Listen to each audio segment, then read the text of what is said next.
If you wiped every visible bug off your orchid and they still came back, the problem may not be the product you used. It may be what you missed. Mealybugs can hide in tight junctions. Mites can be so small that the damage is easier to notice than the pest itself. And a plant that looks clean after one treatment can still need careful follow-up. So, before you reach for neem oil, soap, or alcohol, do one thing first. Move the suspicious orchid away from the rest of your collection. That first step sounds almost too simple, but isolation is one of the easiest ways to keep one pest problem from becoming a shelf-wide problem. If one Phalaenopsis has cottony white clusters, suspicious stippling, sticky residue, or insects tucked around the leaf bases, do not leave it touching the plants beside it while you decide what to spray. Give it its own space. Then look at the orchids that were closest to it, because the plant you noticed first is not always the only plant involved. Isolation is not a pesticide. It does not kill a mealybug, a scale insect, or a mite. Its job is containment. That distinction matters because pest control is not only about what happens on one leaf, it is also about reducing opportunities for pests to move to another plant while you are still figuring out what you have. If you treat an infested orchid beautifully and then return it immediately to the middle of your collection, you may lose the biggest advantage you had, the chance to watch it separately. And this is where many growers move too fast. They see a white speck, grab the nearest spray, treat the top of the leaves, and assume the job is finished. But before you choose a treatment, you need a better answer to a more basic question. What exactly are you dealing with? Start at the top of the plant, but do not stop there. Look across the upper surface of each leaf for pale speckling, yellowing, scars, sticky areas, or anything that looks newly different. Then, turn each leaf over. Spider mites are easy to miss because they are tiny, and fine webbing or a pattern of pale dots can be more obvious than the mites themselves. Mealybugs are different. They are usually much easier to recognize when you see the white, waxy, cotton-like material, but they have a habit of settling into protected crevices. Follow each leaf back toward its base. Check the joints where one surface meets another. Look around the flower spike, especially around nodes and small protected spaces. If the orchid is in bloom, inspect the buds and flowers gently, rather than soaking them with whatever treatment you happen to be using. Look around the rim of the pot, the clips, the stake, and any place where debris can collect. If the orchid is growing in a clear pot, use that visibility. You do not need to tear apart a healthy root system just because you saw one insect, but you can look for anything unusual around the visible roots and potting medium. Now look at the plants beside it. That part is easy to skip because the problem feels like it belongs to the orchid in your hand. But once a pest has been found, the surrounding plants become part of the inspection. You are not treating all of them automatically. You are checking them so that you know whether you are dealing with one localized problem or something broader. And be careful not to diagnose old damage as active pests. A scar does not disappear when the pest disappears. A pale patch may remain. A leaf that was damaged earlier will not become cosmetically perfect because you sprayed it today. What matters is whether you can find current activity, a live pest, new cottony material, fresh webbing, sticky honeydew associated with sap-sucking insects, or damage that continues to expand on new tissue. That difference between old damage and new activity is one of the most useful things you can learn, because it keeps you from spraying an orchid again and again simply because the old scars are still visible. Pest control should be driven by what you find, not by fear. If you are unsure whether you are looking at mites, use magnification and bright light rather than guessing. Spider mites are not insects, and their small size is one reason infestations can advance before a beginner sees the actual pest. Fine, silky webbing is an important warning sign, but do not wait for dramatic webs before taking pale stippling seriously. With mealybugs, the white wax is much easier to see, yet the visible fluff can also hide the insect beneath it. With scale, you may see small attached bumps that do not resemble a moving bug at all. The point is not to become an entomologist before lunch. The point is to slow down long enough to match the treatment to the evidence. A useful trick is to inspect the same sequence every time. Start at the newest growth, move across the leaves, check underneath, then finish at the spike, stakes, pot rim, and neighboring plants. A fixed sequence reduces the chance that you will remember the obvious places and forget the hidden ones. It also makes later inspections easier to compare. Now, suppose you find a small cluster of mealybugs that you can clearly see. This is where isopropyl alcohol is often discussed, but it needs more nuance than the internet sometimes gives it. Alcohol can be useful as a targeted spot treatment on individual mealybugs. A cotton swab gives you control. You can touch the pest instead of bathing the entire orchid in a homemade mixture. If you choose to use alcohol, keep it targeted and be cautious with plant tissue. University of California guidance for houseplants advises using 70% or less isopropyl alcohol for mealybug problems and testing a small area first for leaf burn. The American Orchid Society also warns that alcohol can affect the waxy cuticle of orchid tissue, which is another reason I would not treat it like a harmless all-over spray. The fact that something is common in a medicine cabinet does not mean every orchid leaf will react to it the same way. So if you can see 1 or 2 mealybugs, use the cotton swab to physically remove or dab the insects, then inspect the hiding places around them. Do not focus so closely on the visible adult that you ignore the white material around a crevice. Physical removal matters. Wipe away the waxy buildup so that you can see what is underneath. If you find a larger colony, the problem is no longer just one bug that can be solved with one cotton swab. This is a good moment to remember what alcohol cannot do for you. It cannot inspect the plant. It cannot isolate the orchid. It cannot tell you whether another colony is hiding under a leaf. And it does not give you permission to stop looking after the visible insects are gone. The real value of targeted treatment is precision, not certainty. Also, separate removal from prevention in your mind. When you dab a visible mealybug, you have removed a target. You have not created a protective shield around the orchid. That is why I would rather spend an extra minute examining the next leaf joint than spend that minute soaking every leaf with alcohol. If the tissue shows discoloration, dulling, or any reaction after a spot test, stop and reassess instead of assuming the plant has to tolerate the treatment because another orchid did. Different orchids, different leaves, and different growing conditions can change how a plant responds. So what if the infestation is spread across more than one small spot, or the pests are hiding where a cotton swab cannot conveniently reach? That brings us to insecticidal soap, and here is the first important warning. Insecticidal soap is not the same thing as grabbing any household soap or detergent because it smells natural or has peppermint on the label. For plant pest control, use a product that is intended and labeled for that purpose and follow its directions. If you are considering a peppermint-based soap product, the peppermint scent is not what makes it automatically safe for an orchid. What matters is whether the product is suitable for use on plants and for the pest you are trying to manage. A gentle-sounding ingredient list is not a substitute for a label. Insecticidal soaps work by contact, so coverage matters. If the target pest is sitting on the underside of a leaf and you only missed the top, you may feel as though you treated the plant without actually reaching the problem. That is why the inspection you did earlier matters so much. You already know where the pest is concentrated. You know which leaf bases need attention and which areas are clean. When applying any foliar treatment to a Phalaenopsis, control where the liquid goes. You do not need solution collecting in the crown or sitting in protected leaf joints for hours. Apply the product as directed, get the needed coverage, and allow the plant to dry with appropriate air movement. Avoid the habit of spraying more simply because more feels more effective. Orchids do not benefit from being drenched in a stack of unnecessary products, and do not create your own stronger cocktail by combining soap, alcohol, neem oil, and anything else you have seen recommended online. More ingredients do not automatically mean better control. They can make it harder to know which product caused a bad plant reaction, and the mixture may not behave the way any one labeled product was intended to behave. Treat the actual problem with one appropriate strategy. Observe the plant and keep inspecting. This is also why repeated monitoring matters. Contact products only work where they contact the pest. Mealybugs are protected by wax and often hide in crevices, so one application can miss individuals or life stages.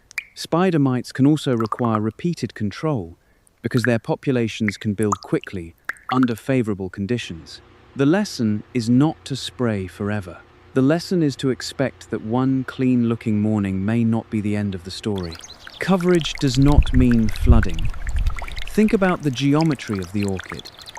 A broad Phalaenopsis leaf has a top and an underside. The base of the leaf creates a protected angle. A flower spike has nodes and clips. A pot has a rim and a stake hole. If a contact product is appropriate, the useful coverage is coverage of the places where the target pest is present, not a random cloud of spray around the room. Apply it in a place where overspray is controlled. Protect nearby surfaces. Keep pets and children away as the label directs, and wash your hands after handling pest control products. The label is not fine print to ignore. It is part of using the product safely. Now let us talk about neem oil, because neem is one of the most popular words in natural pest control and one of the easiest products to treat like a miracle. It is not a miracle. Neem-based products can be useful tools against some pests, including immature mealybugs when the product contacts them, but effectiveness depends on the pest, the product, the application, and the conditions. The label still matters. Summer is exactly when I want you to think about those conditions. An orchid that is already dehydrated, overheated, sun-stressed, or otherwise struggling does not need an aggressive experiment. Oil-based products can injure plant tissue under unfavorable conditions, so follow the product label. Avoid applying products in intense heat or harsh direct sun when the label warns against it, and do not assume that a treatment is safer just because its active ingredient comes from a plant. That phrase is worth repeating. Natural does not mean risk-free. Water is natural, and an orchid crown can still rot when water is left trapped there under the wrong conditions. Sunlight is natural, and a Phalaenopsis leaf can still burn in strong direct sun. Neem is natural in origin, but it is still a pest control product that needs to be used thoughtfully. If you use a neem product, make sure the pest and the intended plant use are on the label. Mix or apply it exactly as directed, and target the areas where the pest is actually present. Do not spray an orchid simply because you are anxious. Do not mix neem with other remedies to create a homemade super treatment. And do not coat the plant and then move it directly into the hottest, brightest position in the room. After treatment, the job becomes observation again. Did the plant react badly? Is there new spotting that looks different from the original pest damage? Are fresh pests appearing in the same crevice? Are you seeing new activity on a nearby orchid? This is where a careful grower beats an aggressive grower. The goal is not maximum product. The goal is minimum effective intervention combined with good follow-up. Pay special attention to the difference between damage caused by the pest and damage caused by the treatment. Pest injury usually follows the feeding pattern of the pest.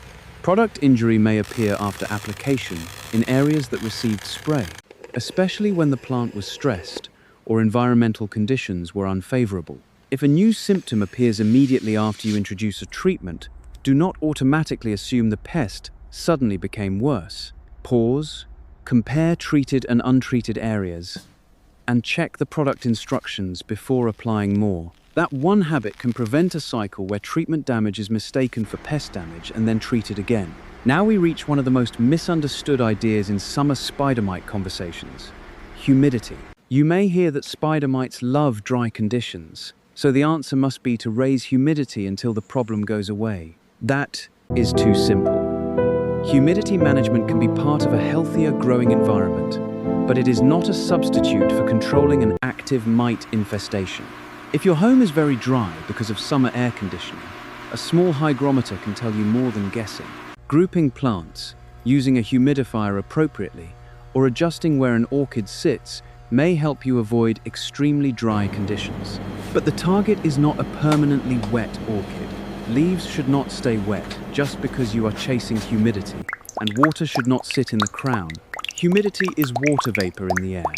Spraying the leaf surface over and over is not the same thing as maintaining balanced humidity. Air movement belongs in the same conversation. Orchids generally benefit from moving air, especially when humidity is higher, because stagnant wet conditions create their own problems. So think in pairs: humidity and airflow, moisture and drying, treatment and recovery. If you increase humidity but create a still, wet pocket around the plant, you may trade one stress for another. A fan can help with air movement, but it should not feel like a hairdryer blasting one plant all day. Gentle circulation around the growing area is the goal, and if you use a humidifier, keep the equipment itself clean according to its instructions. You are trying to create a stable growing environment, not a cloud of moisture sitting on flowers and leaves. For many indoor growers, the most useful first step is simply measuring the room with a hygrometer and seeing what actually happens when the air conditioner runs. Without that information, it is easy to treat a guessed problem instead of a measured one. Humidity also changes through the day. A room that feels comfortable in the morning may become much drier when air conditioning runs for hours. That is another reason a single reading can be less useful than noticing the pattern. The orchid does not need you to chase an exact number every hour. It needs conditions that are reasonably stable for the type of orchid you are growing, with enough air movement and appropriate watering to keep roots functioning. And remember the pest control part. The American Orchid Society recommends contact control such as insecticidal soap for spider mites, as well as biological control with predatory mites in appropriate situations. The important point for a home grower is that environmental adjustment supports your strategy. It does not replace a treatment that is actually needed. If you see fine webbing and fresh stippling progressing on new tissue, do not simply turn on a humidifier and declare the problem solved. This is the point in the process where the orchid may begin to look clean. The cottony masses are gone. You do not see moving pests. The leaves have been cleaned. The plant is separate from the collection.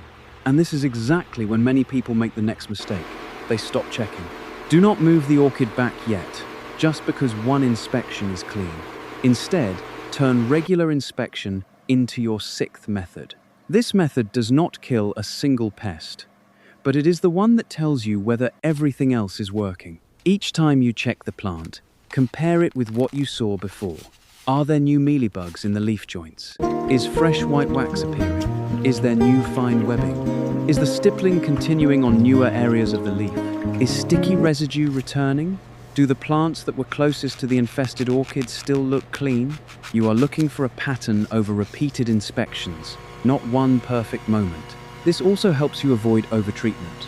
If the orchid is clean, stable, and showing no fresh pest activity, you do not need to keep throwing different products at it just because an old scar is still there. On the other hand, if new insects keep appearing, that tells you the cycle has not been broken, and you need to recheck your identification, your coverage, the hiding places, and the product directions. Do not forget the non-plant objects in that zone. Stakes, clips, cash pots, trays, shelves, and neighboring pots can all deserve a look during an infestation. You do not need to sterilize your entire house, but cleaning the immediate growing area removes debris and gives you a clearer baseline for the next inspection. It is much easier to notice a fresh cottony cluster on a clean shelf than on a surface covered with old bark chips, fallen petals, and dust. Some infestations are simply too heavy for gentle spot treatments to be practical. If a plant is severely infested, or the problem continues despite appropriate repeated control, consider whether keeping that one plant is putting the rest of the collection at unnecessary risk. University Extension guidance for houseplants notes that heavily infested plants may sometimes be best discarded. That is not a failure. Protecting 10 healthy orchids can be more sensible than endlessly escalating treatments on one plant that is covered with pests. For the plants you keep, build a weekly inspection habit that is simple enough to actually follow. You do not need a complicated spreadsheet. Start with look, lift, trace, compare, isolate, treat, and recheck. Look at the upper surfaces of the leaves. You are not trying to memorize every blemish. You are looking for change. New pale dots, new yellowing, sticky areas, fresh scars, unusual dust-like specks, or anything that was not there the last time deserves a closer look. Lift the leaves and inspect underneath. This is one of the highest value habits in pest prevention because so much can remain invisible from the front of the plant. If you have several orchids, make it part of watering day. You are already handling the pots. So use that moment to look where pests prefer to stay out of sight. Trace each leaf back to its base. Check around the crown without pouring treatment into it. Follow the flower spike. Look around nodes, clips, stakes, and the pot rim. If you see cottony material, do not just wipe the obvious tuft and walk away. Examine the crevice around it. If you see fine webbing, look at the surrounding leaf surface for fresh stippling. Compare what you see with the previous inspection. This is where an old leaf scar stops being scary and becomes useful information. If it is unchanged, it may simply be history. If new damage is appearing beyond it, that is current information. Pest control becomes much easier when you separate yesterday's damage from today's activity. Isolate anything suspicious early.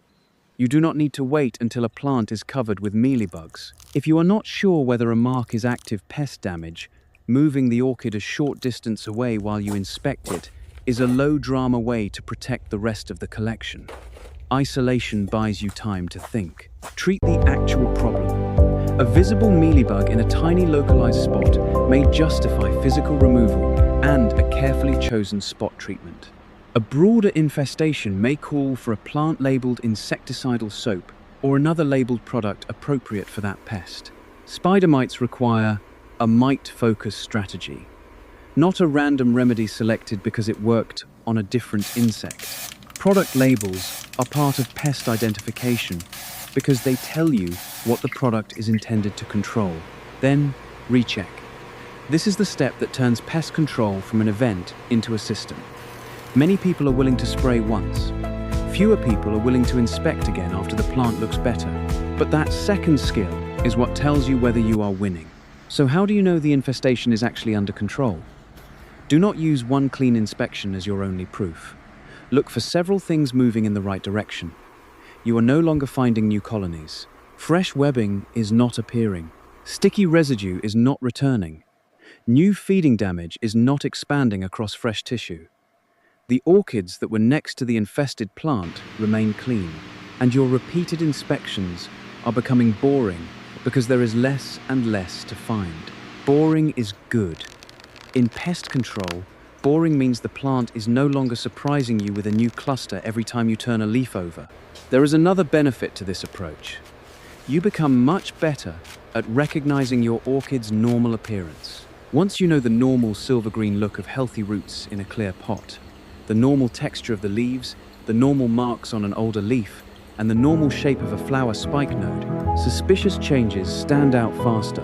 That makes early detection easier, and early detection is usually much easier to manage than a large infestation that has had time to spread. If you bring home a new orchid in summer, give it the same careful inspection before placing it shoulder to shoulder with your established plants. Look under the leaves, check the joints, inspect the flowers and spike, look around the pot.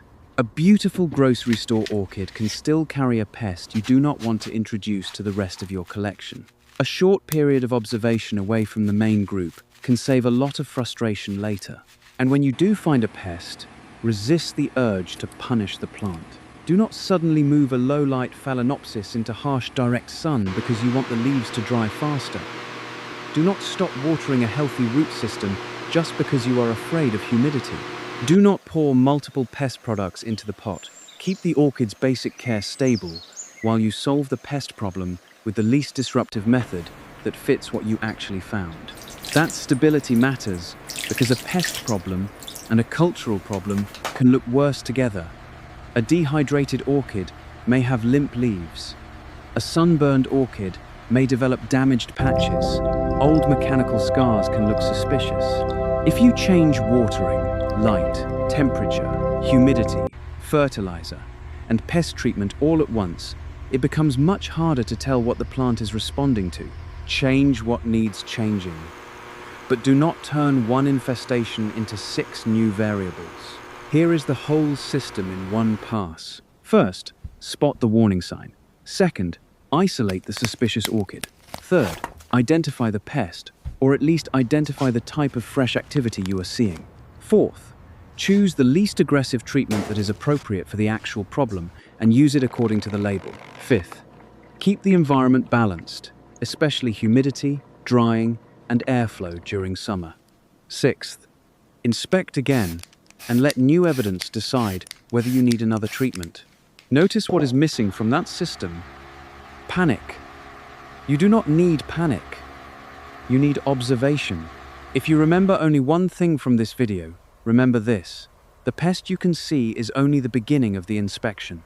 The real goal is not to kill one visible bug. It is to stop the infestation from rebuilding in the places you did not check, spreading to the plants you did not inspect, or returning because you stopped monitoring too early.